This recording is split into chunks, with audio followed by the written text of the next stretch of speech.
Hello everyone. તો અલંકારનો topic છે અર્થાર્થ અલંકાર. જે અલંકાર વડે શબ્દ કે વર્ણ નહીં પરંતુ અર્થ વધારે મહત્વ આપતું હોય તેવા અલંકારને અર્થ અલંકાર કહેવામાં આવે છે. ઓકે, તો ઉપમય, જે વસ્તુની સરખામણી કોઈ બીજી સાથે કરવાની હોય તે વસ્તુને ઉપમય કહેવાય છે. અને ઉપમાન, જે વસ્તુ સાથે સરખામણી કરવાની હોય તેને ઉપમાન કહેવામાં આવે છે. તો પહેલો ટોપિક છે ઉપમા. જ્યારે ઉપમયની સરખામણી ઉપમાન સાથે કરવામાં આવે તેને ઉપમા અલંકાર કહેવાય છે. એક્ઝામ્પલ છે, દમયંતીનું મુખ ચંદ્ર સમાન છે. દમયંતી એટલે આપણે કોઈ એક છોકરીનું નામ લઈ લઈએ. ચલો, જાનકીનું મુખ ચંદ્ર સમાન છે. પુરુષની માફક સ્ત્રી પણ કેળવણી લઈ શકે છે. તો શું થયું? એ ઉપમા. રૂપક, જ્યારે ઉપમય અને ઉપમાન જે સરખા ગણી લેવામાં આવે, જ્યારે ઉપમય અને ઉપમાન સરખા, બંને ઇક્વલ, જે બંને સરખું છે, મતલબ કે જાનકી પણ હોશિયાર છે અને કોમલ પણ હોશિયાર છે, એવી રીતે. તો બપોર એક શિકારી કૂતરું છે. ચર્ચા એ લોકશાહી પ્રાણ છે. ઓકે, જે સમાન હોય, જે સરખા ગણવામાં આવે છે તેને શું કહેવામાં આવે છે? રૂપક કહેવામાં આવે છે. ઉત્પ્રેક્ષ, તો જ્યારે ઉપમય અને ઉપમાન વચ્ચે સંભાવના કે શક્યતા દર્શાવવામાં આવે તેને શું કહેવાય છે? ઉત્પ્રેક્ષ. તો એટલું તમારે જાણી લેવાનું કે ઉત્પ્રેક્ષમાં જ્યારે જાણે શું આવે? જાણે શબ્દ આવે તો તમારે એવું સમજી જ લેવાનું કે આ ઉત્પ્રેક્ષ જ છે. તે શું કહેવામાં આવે છે? સંભાવના કરવામાં આવે છે કોઈ વસ્તુની, કોઈ મતલબ કે કોઈ હોય. એક્ઝામ્પલ તરીકે, જાનકીનું મુખ તો જાણે ચંદ્ર જેવું છે. આમ આપણે આમ સંભાવના કરીએ એવી રીતે. જાનકી તો જાણે ઐશ્વર્ય રાય જેવી લાગે છે, બરાબર? એવી રીતે. પછી દેવોના ધામ જેવું હૈયું જાણે હિમાલય છે. એવી રીતે જે સંભાવના ગણવામાં આવે છે. પછી છે વ્યક્તિરેક. જ્યારે ઉપમયને ઉપમાન કરતાં વધારે ચડિયાતું ગણવામાં આવે છે ત્યારે વ્યક્તિરેક અલંકાર બને છે. વ્યક્તિરેક એટલે કે ફેકમ ફેક. અમુક માણસો ફેકમ ફેક નથી કરતા, એવી રીતે વધારે પડતું કહી દેવું, વધારે પડતું એક્સપ્લેન કરી દેવું, એને શું કહેવાય છે? વ્યક્તિરેક કહેવામાં આવે છે. તો દમયંતીનું મુખ આગળ તો ચંદ્ર પણ નિસ્તેજ લાગે છે.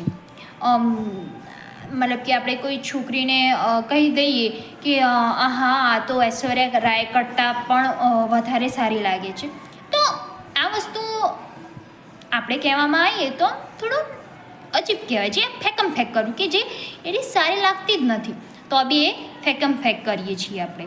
એમની વાણી તો અમૃતથી મીઠી છે. તો આ તો અમૃત તો હવે શું કહેવામાં આવે? આમ તો હવે એના જોડે કમ્પેર કરે તો ઇટ્સ નોટ પોસિબલ. તો એને શું કહેવાય? એ ફેકમ ફેક કહેવાય. હું કહી રહી છું એવી રીતે, મતલબ કે આને મારી રીતે હું જેમ શીખી છું એમ કે ફેકમ ફેક સમજું છું કે વ્યક્તિરેક એ વધારે પડતું કહી દેવું, એને શું કહેવામાં આવે છે? વ્યક્તિરેક.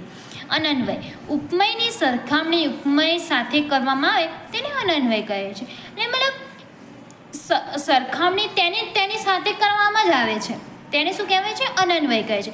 માં તે માં બીજા વગડાના. તો હવે માની સરખામણી કોઈ બીજા સાથે કરવામાં આવી શકે? ના, બિલકુલ ના આવી શકે. માં તો માં જ કહેવામાં આવે છે, બરાબર? આખરે દરિયો તે દરિયો જ. હવે દરિયાને દરિયો જ કહી શકાય, તેની સરખામણી એની જોડે જ થઈ શકે. હવે દરિયાને તળાવને દરિયા સાથે કે દરિયાને તળાવ સાથે સરખામણી કરી શકાય? ના કરી શકાય. બસ તેવી રીતે તેની સરખામણી, જે કોઈ બી વસ્તુ ઉપમયની સરખામણી ઉપમય સાથે જ કરવામાં આવે તેને શું કહેવામાં આવે છે? અનન્વય કહેવામાં આવે છે. હવે આવ્યું છે શ્લેષ અલંકાર. જ્યારે એક વાક્યનો એકથી વધારે અર્થ થતો હોય તેને શ્લેષ અલંકાર કહેવામાં આવે છે. એટલે કોઈ બી વાક્ય હોય, કોઈ બીનો વાક્યનો અર્થ એકથી એક એનો અર્થ વધારે થતા હોય તેને શું કહેવામાં આવે છે? શ્લેષ અલંકાર કહેવામાં આવે છે. જેમ તમે પસંદ કરેલું પાત્ર, તો પાત્રમાં છોકરો પણ હોઈ શકે અને છોકરી પણ હોઈ શકે. તે પાણી વિનાનો છે. દીવાનથી દરબારમાં છે અંધારું. ભાઈ વ્યાસ્તુતિ. તો વ્યાસ્તુતિ એ શું છે? જ્યારે વખાણની પાછળ નિંદા અને નિંદાની પાછળ વખાણ થતું હોય ત્યારે વ્યાસ્તુતિ અલંકાર બને છે. તો આ મોસ્ટલી બધા લોકો કરે છે કે પહેલાં તો વખાણ કરે અને પછી એની પાછળ શું કરે છે? નિંદા કરવામાં આવે છે. તેને શું કહેવાય છે? વ્યાસ્તુતિ અલંકાર. અરે શું તમારી બહાદુરી, ઉંદર જોઈને પણ ભાગી ગયા. તો પહેલાં તો એને એવા કોન્ફિડન્સમાં લઈ દીધો કે હા મારે વખાણ કરે, અરે શું તમારી બહાદુરી. પણ પછી એને કહી દીધું લાસ્ટમાં એને નિંદા કરે, અરે ઉંદર જોઈને ભાગી ગયા. તો એ શું થયું? વ્યાસ્તુતિ. એટલે કે જ્યારે વખાણની પાછળ નિંદા અને નિંદાની પાછળ વખાણ થતું હોય. છગન કાંઈ માય કાંગલો નથી, પાપડ તોડી. પહેલો ને પાપડ તો કોઈ બી તોડી શકે, બરાબર. એટલે છગન કોઈ માય કાંગલો નથી. હવે છગનને પહેલાં એમ કીધું કે માય કાંગલો નથી, એટલે કે જેવો તેવો નથી. અને પછી કઈ પાપડ તોડ પહેલવાન છે. એટલે શું સમજવું આપણે હવે? સજીવારોપણ એટલે શું? કે નિર્જીવ વસ્તુ પર સજીવ જેવો ભાવ આરોપણ કરવામાં આવે તેને સજીવારોપણ અલંકાર કહે છે. એટલે કે આપણે હવે એક્ઝામ્પલ લઈએ કે આ છે બોલપેન, બ્લુ બોલપેન પણ દોડીને બીજે જતી રહી. તો હવે આને શું કરવામાં આવ્યું? જે નિર્જીવ વસ્તુ છે, જે કંઈ દોડી શકવાનું નથી, તો એને સજીવારોપણ, એટલે સજીવ કરી દીધું. એને શું કહેવાય છે? સજીવારોપણ. એટલે કે વૃક્ષ ઋતુઓની રાહ જોયા કરે છે. હવે વૃક્ષ કાંઈ ઋતુઓની રાહ જોવે? ના જોવે. તો શું એને સજીવ કરી દીધું કે રાહ જોયા કરે છે. દાદાજીની વાતો સાંભળી વૃક્ષો પણ માથું હલાવતા હોય છે. દ્રષ્ટાંતને જ્યારે એક વાક્યનું પ્રતિબંધ બીજા પર પડે તેને શું કહેવામાં આવે છે? દ્રષ્ટાંત કહેવામાં આવે છે. દ્રષ્ટાંત એટલે શું કહેવાય છે? દ્રષ્ટાંત અલંકારને કહેવાય શું કહેવાય છે? કે વાળ થઈને જીભડા ગળે સોગી વસ્તુ ક્યાંથી મળે? ખાવું ખાતું હોય એ અન્ન જીવે નહીં એકે જન. એટલે એક વાક્યનું પ્રતિબંધ બીજી વાક્યમાં પડે તેને શું કહેવાય છે? દ્રષ્ટાંત કહેવામાં આવે છે. અન્યોક્તિ, મૂળ વાતને છુપાવીને અન્ય વાત દ્વારા મૂળ વાત રજૂ કરવી તેને શું કહેવાય છે? અન્યોક્તિ. એટલે કે બધી જ કહેવતો આવી ગઈ.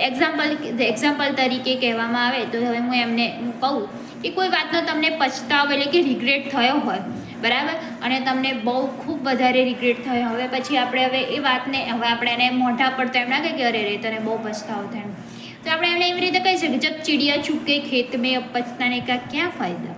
એવી રીતે તો એને શું? એ કહેવતમાં એની જે રિયલ વાત છે એને છુપાવી દીધી અને આપણે કહેવત દ્વારા એને કંઈ પણ દીધું. હવે મોરના ઈંડા ચિતરવા ના પડે. આપણે મોસ્ટલી આ લોકો યુઝ કરવામાં આવે છે. કૂવામાં હોય તો અવાડામાં આવે, કૂવામાં હોય તો અવાડામાં આવે. વડ એવા ટેટા ને બાપ એવા બેટા કહેવામાં તો આવે છે. વડ એવા ટેટા, વડ જેવું હોય તેવા ટેટા ઉગે અને ટેટા આવે, અને બાપ હોય એવો બેટો થાય. તો આ છે. તો તમને આગળ વધારે તમને મારું ગમ્યું હોય તો પ્લીઝ લાઇક, સબસ્ક્રાઈબ અને કમેન્ટમાં પણ તમે કહી શકો છો કે તમે આગળ ટૉપિક લાવું કે ન લાવો. અને પ્લીઝ લાઇક કરવાનું ન ભૂલે. અને તમને વધારે ગમ્યું હોય તો આગળ પણ તમારા કોઈ બી ફ્રેન્ડ હોય કે ફ્રેન્ડ સર્કલમાં યા કોઈ બી હોય તમારે તેમને પણ આ વિડીયો મોકલવો.